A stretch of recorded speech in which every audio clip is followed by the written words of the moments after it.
ये तो रही पुराने जमाने की बात। तब लोग बुद्धि और विवेक के साथ लड़ाई लड़ते थे। जैसे राम रावण की लड़ाई बुद्धि और विवेक के साथ हुई।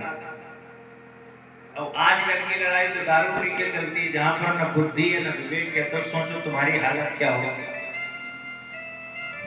क्योंकि हमने कल भी बताया था कलयुग का प्राणी पता कैसा है। मंदा सुमंद मतयो मंद भाग्या उपद्रुता। जैसे तुम्हारी बुद्धि कमजोर है और भाग्य अच्छा है तो भाग्य के बल पर आप सब कुछ कर सकते हो।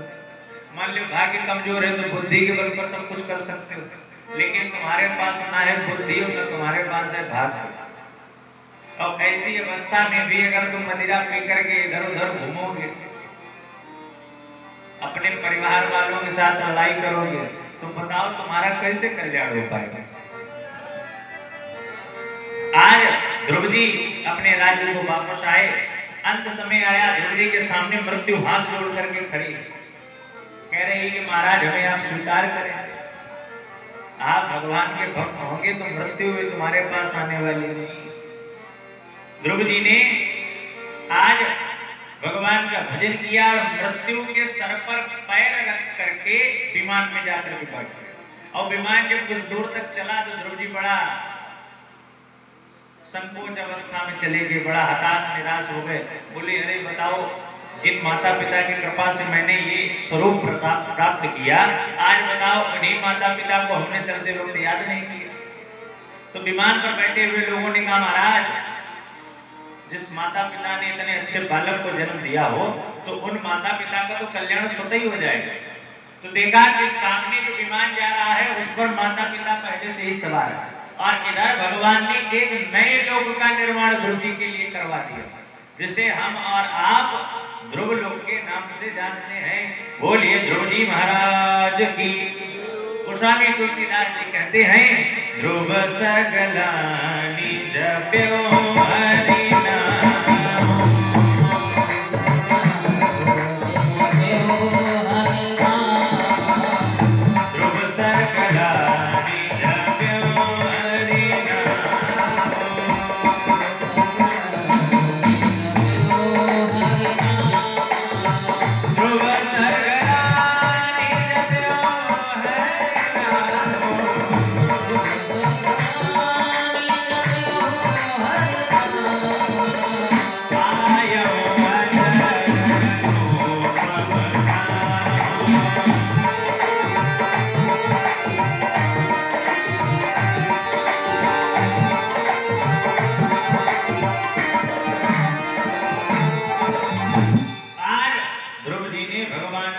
से सब कुछ प्राप्त कर लिया।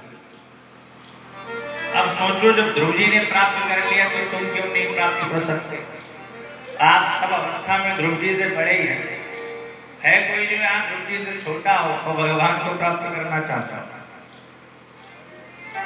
जब 5 वर्ष की अवस्था में ध्रुव जी ने भगवान को प्राप्त कर लिया तो हम और आप मिलकर के क्या 50 वर्ष की अवस्था में भगवान को प्राप्त नहीं कर सकते। व्यक्ति मन में विचार आता है कि अभी हमारी उम्र ही क्या है, ये उम्र भगवान का भजन करने की थोड़ी ना। अरे भगवान का भजन करने की कोई उम्र ही नहीं होती। और मान लो आपकी उम्र 100 वर्ष है, कलयुग में प्राणी की उम्र 100 वर्ष है। जरूरी नहीं कि आप 100 वर्ष चले जाएं। अब आजकल के तो नए नए लोग बहुत जल्दी भगवान को प्राप्त हो जाते हैं, है कि नहीं। लेकिन मान लिया जाए फिर भी अगर आपकी उम्र 100 वर्ष की है तो आप इस बात पर विचार कीजिए, 100 में से 50 वर्ष तो तुमने सोते सोते बिता दिए। रात भर खूब सोते कि नहीं। कोई कोई तो ऐसा महाराज दिन में भी सो लेता है। तो 2-4 साल तुम्हारे अपनी कमाई हो रहे बढ़े तो है नहीं। तो 50 वर्ष आपकी आयु ऐसे चली गई। अब आप धीरे धीरे 20, 22, 25 के हुए, आपने विद्या अर्जित की। अब आपका 50 में से 25 और निकल गया। अब कितने बचे? 25 वर्ष। अब 25 वर्ष बचने के पश्चात जब 25-26 के हो गए तो आपकी शादी होगी। और कहा जाता है ना, ससुराल प्यारी भाई जब से।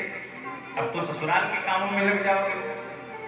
कभी साले का तिलक है, कभी साली की शादी है, कभी कहीं जाना, कभी कहीं जाना, तब तक पता चला एक बालक का जन्म हो गया। अब तो दुनियादारी में फंस गया। अब धीरे धीरे क्या हुआ, समय व्यतीत हो गया 2-3 साल, तो इधर बाबा इत्यादि भगवान को प्राप्त हो गए, तो आपको और जिम्मेदारी हो गई।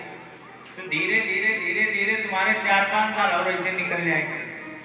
अब बच्चे तुम्हारे पास जाते जाते 10 साल, उसमें भी भगवान की कृपा हुई कि नौकरी उकरी लगी, तो आप उसमें ज्यादातर व्यस्त रहेंगे। तो कुल मिला के तुम्हारे पास केवल जिंदगी भगवान के लिए 2-3 साल निकल पाते हैं कि नहीं? इससे ऊपर किसी भी व्यक्ति की जो अवस्था है वो भगवान के लिए नहीं हो पाती। अब अगर इस समय में भी तुम भगवान का भजन ना करोगे तो करोगे क्या? जैसे किसी से कहो भैया तुम्हारी उम्र है भगवान का भजन करने की, तो किया करो। बोलते हैं ये तो हमारे बाबा का काम है, हम भजन थोड़ी नहीं करेंगे। अब बाबा से पूछो, बाबा की उम्र हो गई है लगभग 80%। अब बाबा मुंह से बोल रहे सीताराम, मुंह से निकल रहा फीता फाम, अब तो सीताराम ही नहीं कह पा रहे, तो भगवान का भजन कहां से करोगे? और जब तुम्हारा शरीर ये साथ नहीं देगा तो भगवान का भजन नहीं कर पाओगे। आंखों में तनेगा जागा, नाक से बहेगा नागा, लाठी से पड़ेगा पाला, जरा जिंदगानी में। तो ऐसी अवस्था में तुम सोचो भगवान का भजन कर दो, तो आप नहीं कर सकते। अवस्था आपको पहले दिन भी बताई थी, जब तक शादी ना हो तब तक भगवान का भजन करो, क्योंकि शादी के बाद इतनी जिम्मेदारियां बढ़ जाएंगी कि आप कभी भगवान की तरफ अग्रसर ही नहीं हो पाएंगे। परीक्षित जी महाराज ने प्रश्न किया कि हे महाराज, इनके वंश की आगे की कथा को सुनाओ। तो सुखदेव महाराज जी ने आज आगे वंश की कथा सुनाई। बोले महाराज, सुखदेव जी के वंश में एक राजा हुए जिनका नाम था महाराज अंग। अंग बहुत ही धर्मात्मा थे, भगवान का भजन पूजा पाठ प्रतिदिन कराया करते थे। लेकिन अंग का विवाह मृत्यु की पुत्री सुनीता देवी के साथ होगा, जिससे क्या हुआ, जिससे एक बालक उत्पन्न हुआ, महानास्तिक वेद। पिताजी तो बड़ा भगवान का भजन पूजा पाठ करते, लेकिन बालक महाउद्दंड। उद्दंडता इस हद तक बढ़ गई कि अंग को अपना राज्य छोड़ करके जाना पड़ा। अंग अपनी राज्य की गुफाओं में जाकर के छिप गए। अब तो लोगों ने इधर उधर ढूंढा कि कहीं राजा मिल जाए तो उनको सिंहासन बैठाया जाए, क्योंकि बिना राजा के राज्य चलेगा कैसे? लेकिन जब कहीं राजा नहीं मिले तो उस महानास्तिक भेद को ही लोगों ने राजा बना दिया। अब राजा ने क्या किया? राजा ने आदेश दे दिया कि न यष्टव्यम न दातव्यम न होतव्यम न दुदाकुचित। मेरे राज्य में ना कोई यज्ञ करेगा, ना कोई पूजा करेगा, ना कोई पाठ करेगा, ना कोई भजन करेगा, ना कोई कथा कराएगा, क्योंकि सर्वम देवो मयम नृपा। जितने भी देव हैं वो सब राजा के शरीर में बसते हैं। तो तुम सब मिलकर के केवल हमारी वंदना करो, कोई भगवान को प्राप्त नहीं करेगा। तो कुछ ऋषि मुनि जो थे, साधु संत, वो बेन के पास पहुंचे। बोले महाराज, आप जो कर रहे हैं बहुत गलत है। बेन ने कहा तुम्हें पता नहीं कि जितने भी देवतागण हैं वो सब राजा के अंदर विद्यमान होते हैं, और राजा तो हम हैं। तो आप सब लोग हमारी पूजा करो, वरना जितने भी माला झोली वाले हो सबको हम जेल में डलवा देंगे। तो आज ऋषि मुनियों को क्रोध आया और ऋषि मुनियों ने हुंकार भरी, और हुंकार मात्र से वहीं पर बेन के प्राण निकल गए। आए थे तो सुधारने, लेकिन बेन महात्मा की बात ना करके सिधार गया।